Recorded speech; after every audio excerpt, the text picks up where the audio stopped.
Winter session of parliament समाप्त हुआ।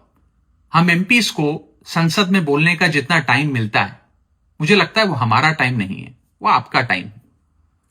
Parliament चलाने का खर्चा हो या एमपीज की सैलरीज हो, ये तमाम खर्च इंडियन टैक्स पेयर भरता है, देश के मेहनतकश लोगों की कमाई से चलता है। इसीलिए संसद में आवाज भी उनकी उठनी चाहिए, इश्यूज भी उनके उठने चाहिए।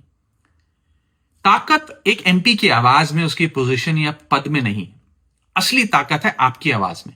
जैसे आज से कुछ दिन पहले जब मैंने एयरपोर्ट पर मिल रहे महंगे खाने की बात रखी, उसे आपने अप्रिशिएट किया, खूब स्प्रेड किया, लाइक किया, उसे शेयर किया, और वो चीज सही कानों तक पहुंची और सरकार ने देश के एयरपोर्ट्स पर उड़ान कैफे नाम की एक सब्सिडाइज्ड कैंटीन खोलने का फैसला लिया।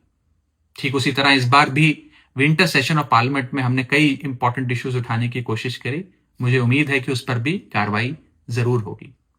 इस बार इस सत्र में हमने एक गिग वर्कर्स की हालातों को लेकर बात रखी, यानी कि जोमैटो, स्विगी या ब्लिंकिट, जेप्टो के जो डिलीवरी पार्टनर्स हैं, राइडर्स हैं, उनकी बात रखी।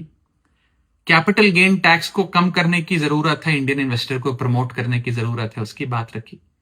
जीएसटी की दरों में गिरावट जरूर आई, लेकिन कई प्रोडक्ट के प्राइसेस में उतनी गिरावट नहीं देखी गई, उसकी बात रखी। देश में एक टोकनाइजेशन बिल लाने की जरूरत है, उसकी बात रखी। डिजिटल कंटेंट क्रिएटर्स जो कॉपीराइट स्ट्राइक से परेशान हैं, उनके कंसर्न्स को हाउस में रखा। इंश्योरेंस कंपनीज और प्राइवेट हॉस्पिटल्स कैसे एक पेशेंट को एक्सप्लॉइट करते हैं, उनकी प्रॉब्लम्स को हाउस में रखने की कोशिश करी। इंडिगो क्राइसिस हो, पोल्यूशन हो, ये तमाम इश्यूज इस बार उठाए। मैं जो इश्यूज उठाता हूं वो मैं किसी किताब से पढ़कर नहीं उठाता, आपको देखकर, आपको सुनकर, आपसे सीखकर उठाता हूं। मैं उम्मीद करता हूं कि अगले सेशन ऑफ पार्लियामेंट में भी मैं आपके इश्यूज उठा सकूं। आप प्लीज मुझे बताते रहिए अपने इश्यूज भी, अपने कंसर्न्स भी, और अपने सुझाव, अपने सजेशंस भी। Thank you so much. जय हिंद।